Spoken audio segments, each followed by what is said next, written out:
نحمده ونصلي على رسوله الكريم اما بعد فاعوذ بالله من الشیطان الرجیم بسم اللہ الرحمن الرحیم السلام علیکم ورحمۃ اللہ وبرکاتہ۔ منہ سے زور سے کہکا مارنے سے وضو ٹوٹ جاتا ہے۔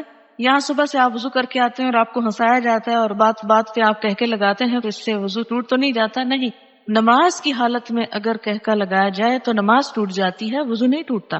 کیا انڈر لیگز بال ویکس کر سکتے ہیں؟ آپ کی مرضی ہے، منع نہیں ہے۔ وضو کرتے وقت اگر بسم اللہ پڑھنا بھول جائے تو کیا وضو دہرائے نہیں، ہو جاتا ہے وضو۔ مغرب کے بعد ناخن نہیں کاٹنے چاہیے، ایسی کوئی بات نہیں۔ ناک میں پانی چڑھانا سائنسز کے علاج کے لیے مفید ہے۔ کسی نے کمنٹ بھیجا حاجت کے نفل کے لیے کیا الگ وضو کرنا ہوگا؟ آپ نے حدیث پڑھی تھی کہ آپ صلی اللہ علیہ وسلم نے فتح مکہ کے موقع پر ایک ہی وضو سے کئی نمازیں ادا کی تھی۔ شیرٹن میں ایک آنٹی واش روم کے ٹائلز پر تیمم کر رہی تھی۔ میں نے کہا ٹائلز کی دیوار پہ تیمم نہیں ہوتا، لیکن وہ کرتی نہیں۔ جی ہاں، ٹائلز پہ تیمم نہیں ہوتا اس لیے کہ وہ تو پکی ہوئی مٹی ہے، سعیدن طیبن ہے جس کے اوپر ہوتا ہے، تو وہ سعید کی اس میں نہیں آتا۔ اور دوسرا یہ کہ واش روم کے اندر تیمم کی وجہ کیا ہے آخر؟ کیا صرف تھک جرابوں پر مسح ہوتا ہے؟ آج کل تھن ساکس پر مسح نہیں کیا جاتا۔ بات یہ ہے کہ جب جراب کا لفظ آیا تو تھن تھک کی بات نہیں کی گئی۔ بات یہ ہے کہ اس تکلیف سے بچانا مقصود ہے کہ آپ اسے بار بار اتارے۔ ہاں، پھٹی ہوئی جرابیں نہ ہوں کہ جس میں بہت بڑے بڑے ہولز ہوں کہ وہ ساری اسکن ایکسپوز ہو رہی ہے، یا ایسی باریک ہو کہ نیٹ کی بنی ہوئی کہ جو جراب کم اور پاؤں زیادہ نظر آ رہا ہو، تو یہ چیز آپ خود دیکھ لیجئے۔ اگر مہندی لگی ہو تو کیا وضو ہو جائے گا؟ جی بالکل ہو جائے گا، کیونکہ مہندی رکاوٹ نہیں بنتی پانی میں۔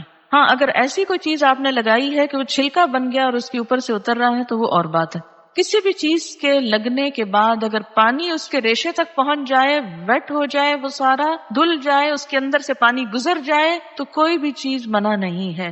ہاں، اگر کوئی چیز پانی کے اور اس سکن کے درمیان بیریئر بن جائے، کوٹنگ ایسی ہو کہ پانی سکن کو ٹچ نہ کرے، تو پھر ٹھیک نہیں۔ کتے کے بارے میں سوال ہے کہ کپڑے کو لگ جائے تو نماز پڑھ سکتے ہیں؟ جی، اگر ڈرائی ہے تو ٹھیک ہے، کوئی حرج نہیں، لیکن اگر ویٹ کتا ہے، اس کے چھینٹے آپ کے اوپر آ گئے ہیں تو درست نہیں ہے۔ کیا عورتوں کا ختنہ جائز ہے؟ آپ کس دنیا میں رہتے ہیں؟ کس دنیا میں رہتے ہیں؟ مجھے حیرت ہوتی ہے بعض دفعہ آپ کی حیرت پر۔ آپ کو پتا ہے بعض افریقن کنٹریز میں یہ رواج ہے۔ اس میں آپ دیکھیے کہ یہ ان کا ایک لوکل رواج ہے۔ اسلام نے عورت کے ختنے کا حکم نہیں دیا ہوا۔ یاد رکھیے، کسی حدیث میں عورت کے ختنے کی بات نہیں آتی، مردوں کے ختنے کی بات آتی ہے، اور ان کے لیے تو پروو ہو چکا ہے کہ ان کی صحت کے لیے ضروری ہے۔ لیکن اگر کسی خاص علاقے میں یا کسی خاص کلٹ میں ایسی کوئی چیز ہے تو وہ ان کا لوکل کلچر ہے، it's nothing to do with Islam. اور اس پہ بہت پروپیگنڈا بھی ہو رہا ہے، آپ کو پتا ہے؟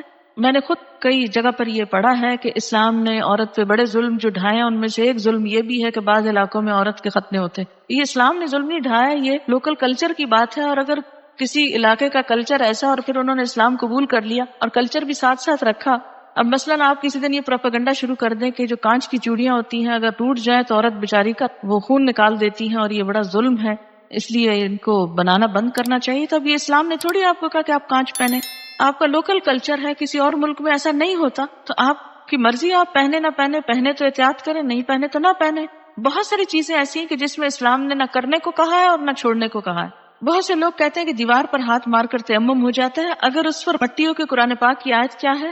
سعیدن طیبن۔ پلین میں پانی موجود ہے، واش روم بھی ہے، لیکن جا کر کرنا مشکل ہے، تو کیا تیمم کر کے نماز پڑھ سکتے ہیں؟ وہاں وضو کی جگہ کتنی ہوتی ہے یہ بھی بتائیے۔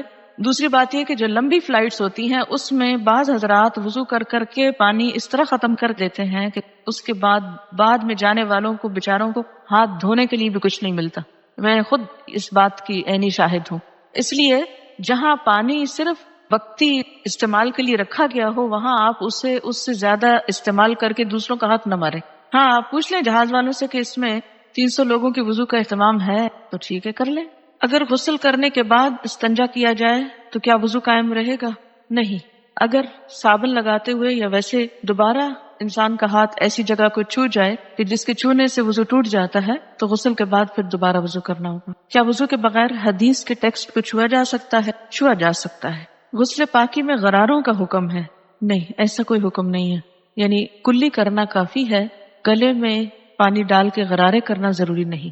کسی نے مسئلہ پوچھا کہ انٹر کورس کے بعد پاک ہو جاتی ہے اور نماز بھی پڑھ لیتی ہے لیکن اس کا ڈسچارج ہوتا رہتا ہے، تو اس صورت میں کیا کرے؟ ایک دفعہ نہانے سے پہلے اپنی طرف سے پوری صفائی کر لی جائے، اگر اس کے بعد کوئی ایسی چیز ہو تو دوبارہ بس وضو ہی کافی. کیا ریزر کا استعمال کر سکتے ہیں؟ جی کر سکتے ہیں. MATTE یہ کس قسم کی لپسٹک ہوتی ہے؟ صرف لپسٹک ہوتی.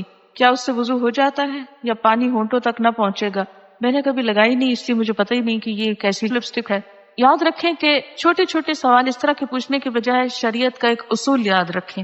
ہر وہ چیز جس سے پانی سکن تک پہنچنے میں رکاوٹ نہیں ہوتی اس سے وضو ہو جاتا ہے. کوئی بھی چیز جس کے لگنے سے پانی سکن کو نہیں چھوتا، خواہ وہ کچھ بھی ہو، وضو نہیں ہوگا. وضو کرنے کے بعد اگر ٹی وی دیکھیں تو کیا وضو ٹوٹ جاتا ہے؟ اس میں بھی کیا اصول کار فرمائے؟ یہ میں نے سوال، مجھے معلوم تھا کہ یہ کوئی ایسا نہیں، لیکن میں نے جان بوجھ کے پڑھا ہے. کیوں جان بوجھ کے پڑھا ہے؟ اس سے آپ کو سکھانا. کہتے ہیں نا کہ ضروری نہیں کہ ایک بہت اچھے سوال سے انسان سیکھے، بعض اوقات ایک ایسے مذاقہ خیز سوال سے بھی کچھ سیکھ سکتے ہیں آپ. کیوں؟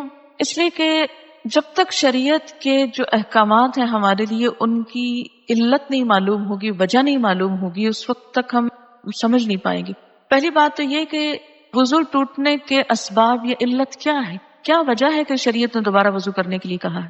کہ جسم کے اندر سے ناپاک ڈسچارج جب نکلتا ہے.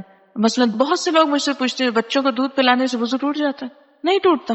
اس طرح تو ماں کو ایک عذاب میں ڈال دیا جائے کہ بچے بعض اوقات ایسے ہوتے بہت تنگ کرتے ہیں، ان کو ایک عادت ہو جاتی ہے، جو بچے بڑے ہوتے ہیں ان کو عادت ہو جاتی ہے کہ ہر تھوڑی دیر میں آ کے ماں کو تنگ کرتے ہیں کہ دودھ دو. بعض اوقات ماں کو مارنا شروع کر دیتے ہیں، پریشان کرتے ہیں. اب ماں صرف اس لیے مار کھاتی رہے کہ میرا وضو ہے. اور بعض اوقات یہ کہ 2 سنت پڑھی آپ نے اور فرض پڑھنے کے درمیان میں بچے نے شور مچانا شروع کر دیے. بجائے اس کے کہ آپ فرض پڑھیں، آپ پہلے کیا کریں، اسے دودھ پلا لیں. اور آپ اس لیے نہ پلائیں کہ وہ میرا وضو نہیں رہے گا تو بچہ شور مچا مچا کے سب کو جگا ڈالے. اور پھر یہ کہ آپ نماز میں بھی کوئی توجہ نہ ہو کہ وہ چیختا ہے چلاتا رہے، میں پہلے نماز پوری کر لوں پھر دودھ پلاؤں گی. اسلام نے ایسے احکام نہیں دیے. اس میں کیا حکم ہے کہ آپ دودھ پلا سکتی ہیں. اسی طرح بعض اوقات زکام ہو جاتا ہے آپ کو تو زکام سے وضو نہیں ٹوٹتا آپ کا، اگرچہ وہ ناک سے کوئی ناپاک ڈسچارج بھی نہیں، لیکن اس کو صاف بھی نہیں کہہ سکتے، طیب میں نہیں آتا، ہاں اس سے بھی وضو نہیں ٹوٹتا. اسی طرح آنسو ہے، آنسو سے بھی وضو نہیں ٹوٹتا. کہ ایک شخص پہ گھنٹہ رو لیا ہے اور اس کے بہت آنسو بہ لیے تو اس سے بھی اگر زیادہ بہا سکتا ہے تو بہا لے اپنا دل ٹھنڈا کرنے کو، وضو نہیں ٹوٹے گا. ٹھیک ہے. تو عربی میں ایک اصطلاح استعمال ہوتی ہے، اگر وہ یاد رہے آپ کو تو بہت آسانی ہو جائے گی کہ سبیلین سے جو کچھ نکلتا ہے اس سے وضو ٹوٹتا ہے. سبیلین 2 راستوں کو کہتے ہیں، یعنی ناپاک ڈسچارج کے 2 راستے جو ہیں، سبیل کہتے ہیں نا راستے کو، تو سبیلین دونوں راستوں سے. اور اس سے مراد یعنی یہ ایک ٹرم استعمال کی جاتی ہے بجائے ان دونوں جگہوں کے نام لینے کے. گفتگو میں جو الفاظ انسان استعمال کرتا ہے اس سے انسان کی شخصیت کی عکاسی ہوتی ہے کہ اس کا مزاج کیسا ہے. جن کا مزاج گندا ہو وہ گندی باتیں کرنے اور گندے الفاظ بولنے کو انجوائے کرتے ہیں، لیکن ایمان، گندگی اور ناپاکی اور یہ تمام چیزیں جو ہیں یہ ایک دوسرے کی ضد ہیں. یہ انسان کی ضروریات میں سے تو ہیں، اسی لیے انسان کیا کہتا ہے، اپنی ضرورت سے فارغ ہونا. ایک بہترین لفظ ہے جو مطلب بھی پورا کرتا ہے اور ان الفاظ میں بھی کوئی قباحت نہیں ہے، کوئی شناعت نہیں ہے. اسی طرح جب سبیلین کا لفظ بولا جاتا ہے، اس لفظ کے سمجھنے میں آپ کو تو دقت نہیں ہے کیونکہ آپ عربی پڑھتے ہیں، قرآن پڑھتے ہیں، آپ کو اتنا معلوم ہے لفظ. جو چیز وضو لازم کرتی ہے وہ کیا ہے؟ سبیلین سے کسی چیز کا اخراج، ڈسچارج. ٹھیک. بعض ڈسچارجز سبیلین سے صرف وضو کو ضروری کرتے ہیں اور بعض سے غسل بھی فرض ہو جاتا ہے. ٹھیک. جہاں تک خون کے نکلنے کا تعلق ہے، سبیلین کے علاوہ اگر جسم کے کسی حصے سے خون نکلتا ہے، مثلا دانت سے نکسیر پھوٹ گئی، کہیں اور کٹ لگ گیا، جسم سے خون نکل آیا، اس کے بارے میں 2 آراء ہیں، اختلاف ہے. سبیلین میں کوئی اختلاف نہیں، یاد رکھیے سبیلین کے اخراج میں کوئی بھی اختلاف نہیں. سب کے ہاں ایسے ڈسچارج سے کسی بھی چیز کے نکلنے سے وضو نہیں رہتا. لیکن خون اگر سبیلین میں سے نکلے تو وضو نہیں رہے گا، مگر جسم کے کسی اور حصے سے، مثلا دانت سے، ناک سے یا ہاتھ سے، اس کے بارے میں 2 رائے ہیں. 2 کون سی رائے ہیں؟ ایک رائے یہ ہے اگر اتنا نکلے کہ ایک قطرہ بن کے بہہ جائے، بہنے والا خون نکلے تو وضو نہیں رہتا. ٹھیک ہے. بہنے سے مراد کیا ہے؟ مثلا کٹ لگا، پہلے رستا رہا، پھر اکٹھا ہو کے ڈراپ گر گیا تو وضو ٹوٹ گیا. ایک یہ رائے.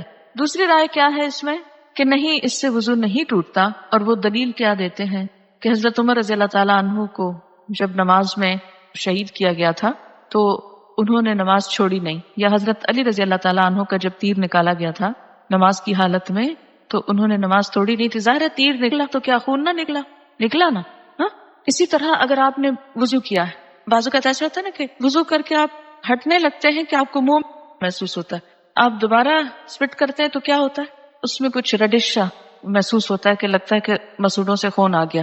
اب اس میں وضو کی ایسی ضرورت نہیں ہے. اسی طرح بعض اوقات نماز پڑھتے پڑھتے کسی کی نکسیر چھوٹ جاتی ہوتا ہے نا، بعض لوگوں کو تکلیف ہوتی ہے. نکسیر کا معنی پتہ ہے آپ کو؟ جو بلڈ ناک سے آتا ہے، بیماری ہوتی ہے. یا اسی طرح آپ بیٹھے کوئی کام کر رہے تھے، سوئی سے سوئی ایک دم لگ گئی جسم کے کسی حصے میں تو تھوڑا بہت خون رس گیا. یا بعض اوقات ایسا ہوتا ہے کہ کوئی پھوڑے وغیرہ نکل آتے ہیں، ہے نا. اچھا، ان پھوڑوں سے کچھ نہ کچھ تھوڑا تھوڑا رشتہ رہتا ہے، پس نکل آتی ہے کچھ یا کسی کو کوئی اور چوٹ لگ چکی ہوتی ہے. تو نماز پڑھتے میں کیا ہوتا ہے، اوپر کھڑے ہوئے نیچے بیٹھے زمین پہ، اس سے وہ پریشر آیا کسی جگہ پر تو خون اور نکل آیا. اس سے یہ نہیں کہ وضو بھی ٹوٹ گیا اور نماز بھی ٹوٹ گئی، نہیں، نماز کنٹینیو کریں. تو تھوڑا بہت اس طرح کا اگر بلیڈنگ وغیرہ ہوتی ہے تو اس کو اگنور کیا جا سکتا ہے. اسی طرح آپ وضو کر کے کھڑے ہیں، ناک سے زکام آ رہا ہے کوئی فرق نہیں پڑتا، رو رہے ہیں آپ، رو رہے ہیں کوئی بات نہیں. یا منہ سے رال ٹپک گئی، بعض لوگوں کو بیماری ہو سکتی ہے منہ سے رال ٹپکنے کی، سوتے میں ٹپکے کی تو وہ تو پھر ویسے ہی وضو نہیں رہے گا. لیکن بعض اوقات ایسا ہوتا ہے نا کہ بعض لوگ جیسے کمزور ذہن کے ہوتے ہیں یا مریض ہوتے ہیں، یا اسی طرح تھوک دیا آپ نے، تھوک ہے یا تھوک میں بلغم وغیرہ ہے تو اس سے وضو نہیں ٹوٹتا.